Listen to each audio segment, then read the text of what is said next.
Now, for more insights, our principal diplomatic correspondent Siddhant Sibil is joining us live, and he has been closely following this story for days. Siddhant, thanks for joining us. Now, we know that the Nepal Parliament is set to approve and legitimize this controversial map. So what can we expect, and how will India react? Well, Priyanka, in a short while from now, the Parliament session will start, where the voting will take place on the constitutional amendment, which will give a constitutional backing to the map, which is in the coat of arms of the Nepal's symbol. This happened last week when the bill was presented for discussion, and after 72 hours, which finished, there will be a formal voting today, and it is expected to be passed, given the fact that it got a unanimous backing in the lower house of the Nepali Parliament.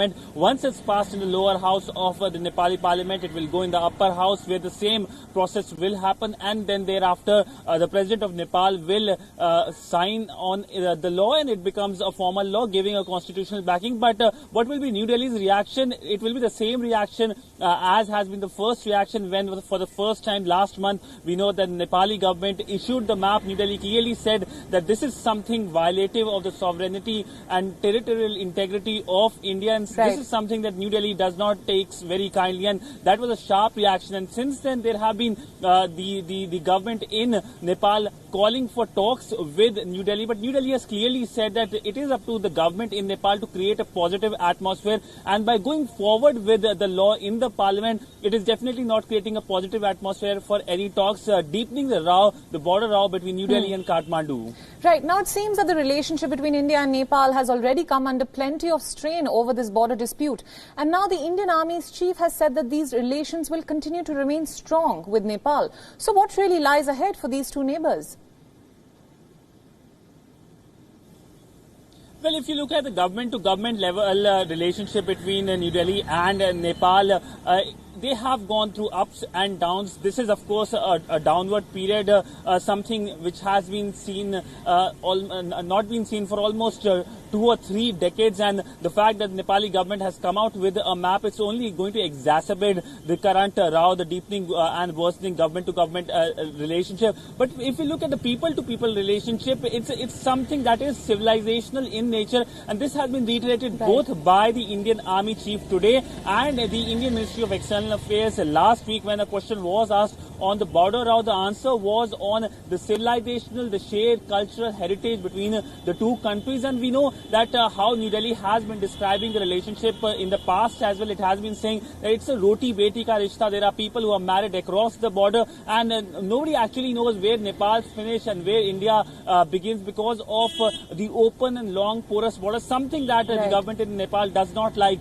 But clearly the focus of the government here in India has been on making sure that people-to-people relationship remains positive, and that is why we have seen the comments by the Army Chief coming today, talking about the people-to-people relationship and, of course, the relationship between the armies of both the countries. Remember, they are Nepalese who are in the Indian Army and have been playing a crucial and an important role. Right. My final question now, it seems that the timing of this controversial map being legitimized is really suspicious. So why would Nepal want to include these territories into its map now, especially when the world is focused on fighting a pandemic? One of the biggest reasons is the fact that we have an ultra-nationalist government in Kathmandu, a government which is focused on territorial and sovereign integrity. But of course, the big question is that it's a border issue which dates back to 1815. Why now? This is a question which many have been asking, and there hasn't been any answer by the government in Nepal. But one of the big reasons is the fact is to divert what is happening inside in Nepal. We know there are protests happening inside Nepal, massive protests, in fact, happening in many cities in Nepal against the handling of the COVID crisis, and also corruption charges against the KP Sharma Oli government. So in an attempt to divert the internal dynamics, the government there is focusing on something that will, of course, get a unanimous backing, because anybody will be supporting the territorial integrity of a country, and they just have come out with this issue, this territorial issue, and now focusing on that rather than focusing on the COVID prices. Another big reason, it seems, is the China effect. We have seen increased Chinese presence or Chinese role in South Asia, whether it's Pakistan, whether it's Nepal, and this is something that has been talked about off and on by the Indian government here. We know the comments by the army chief, who clearly said that the current border row, it seems, is happening at the behest of someone. He did not take any name, but it seems his pointing, his mention was clear at Beijing. Right. All right, Siddhant, thank you so much for all your insights. We'll come back to you for more if this controversial map does in fact achieve legal recognition in Nepal. And now let's move on to our next story.